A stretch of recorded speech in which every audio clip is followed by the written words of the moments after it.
Olá, povo de Deus, quarta-feira, 5 de julho de 2023, 13ª semana do Tempo Comum. Nossa reflexão de hoje é a partir de Gênesis 21, 5, 8 a 20, Mateus 8, 28 a 34. Abraão tinha 100 anos quando lhe nasceu o filho Isaque. Entretanto, o menino cresceu e foi desmamado. E no dia em que o menino foi desmamado, Abraão deu um grande banquete. Sara, porém, viu o filho que a egípcia Agar dera a Abraão, brincando com Isaque.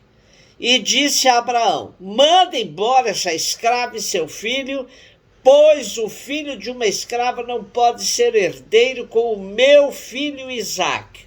Abraão ficou muito desgostoso com isso, por se tratar de um filho seu. Mas Deus lhe disse: não te aflijas por causa do menino e da tua escrava. Atende a tudo que Sara te pedir, pois é por Isaque que uma descendência levará o teu nome. Mas do filho da escrava farei também um grande povo, por ele ser da tua raça.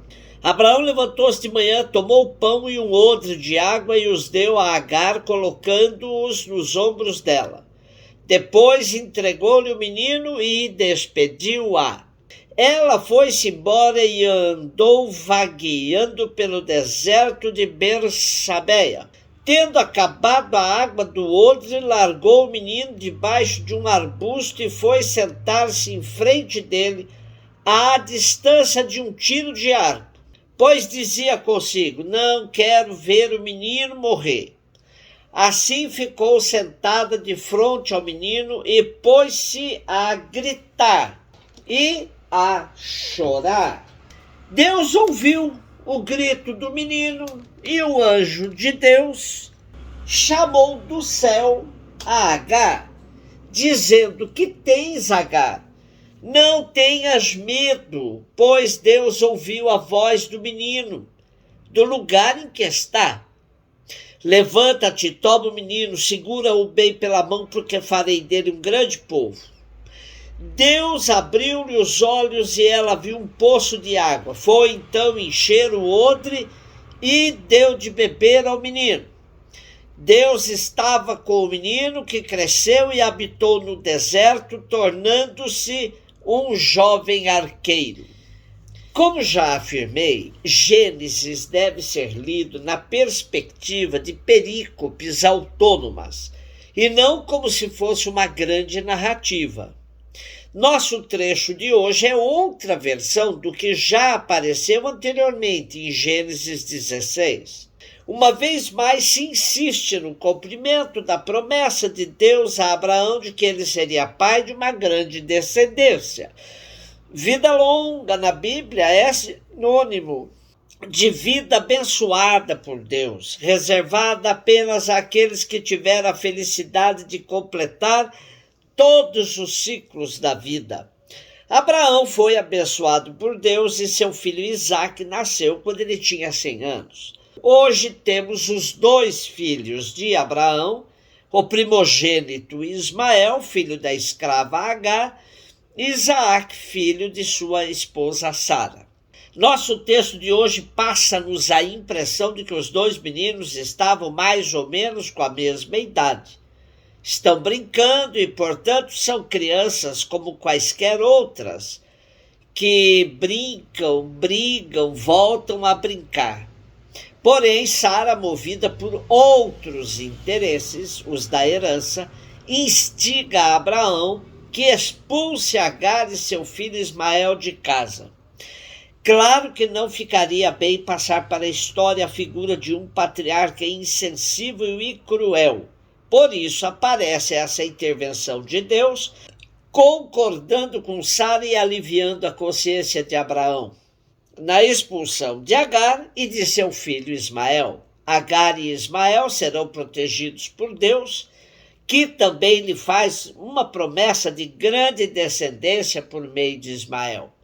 Uma das cenas bíblicas mais tristes, porém, é imaginar a escrava Agar e seu filho vagando pelo deserto, até a água de seu cantil secar, e depois mãe e filho esperando a morte chegar. Deus, que ouve o grito dos oprimidos, ouviu o choro do menino e desceu para salvá-los. No islamismo, há uma longa tradição de defesa da primogenitura de Ismael.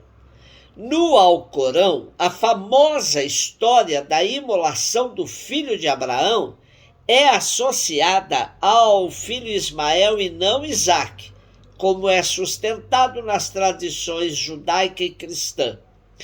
Embora o livro sagrado do Islã não mencione de fato o nome da criança, os eruditos muçulmanos encontram evidências confiáveis para sustentar essa posição. A intervenção divina deu coragem a Agar e abriu perspectivas de um futuro feliz para Ismael.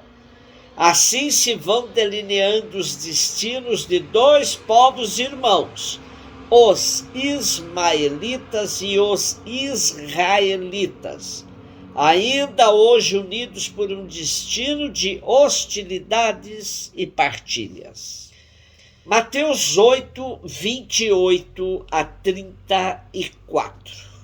Quando Jesus chegou à outra margem do lago, na região dos Gadarenos, vieram ao seu encontro dois homens possuídos pelo demônio, saindo dos túmulos. Eram tão violentos que ninguém podia passar por aquele caminho. Eles então gritaram: "O que tens a ver conosco, Filho de Deus? Tu vieste aqui para nos atormentar antes do tempo." Ora, a certa distância deles estava pastando uma grande manada de porcos. Os demônios suplicavam-lhe: "Se nos expulsas, manda-nos para a manada de porcos." Jesus disse: "Ide." Os demônios saíram e foram para os porcos. E logo toda a manada atirou-se monte abaixo para dentro do mar, afogando-se nas águas. Os homens que guardavam os porcos fugiram e, indo até a cidade, contaram tudo, inclusive o caso dos possuídos pelo demônio. Então a cidade toda saiu ao encontro de Jesus, e quando o viram, pediram-lhe que se retirasse da região deles.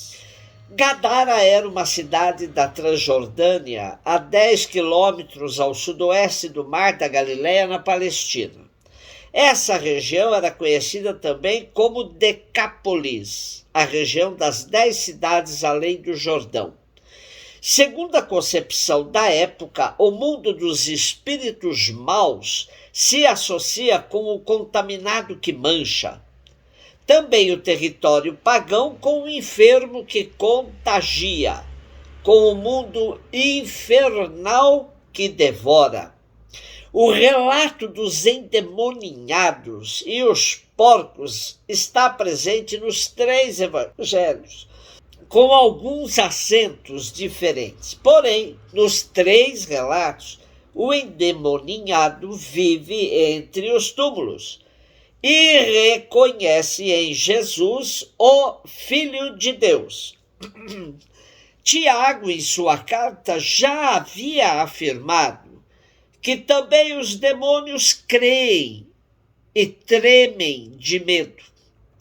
A região era dos pagãos, que por si só já era considerada impura. Mas, para agravar, os endemoniados viviam entre túmulos, mais impuro ainda. E para coroar essa perspectiva, aí criava-se porcos, símbolo máximo da impureza. Jesus liberta os possuídos, mandando os demônios para sua casa, ou seja, para a manada de porcos, que se precipita no mar, considerado abismo da perdição. Homens libertos e demônios e porcos no precipício. O que parecia tudo no seu devido lugar não agradou aos habitantes da cidade.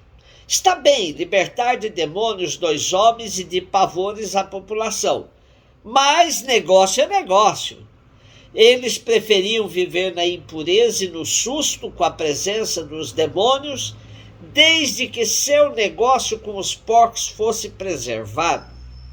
Daí que pediram a Jesus que se retirasse da região deles. Tudo isso é profundamente com outras passagens onde Jesus afirma que não dá para servir a 2 senhores. Ou se serve a Deus ou ao dinheiro, ao negócio. Um beijo no seu coração.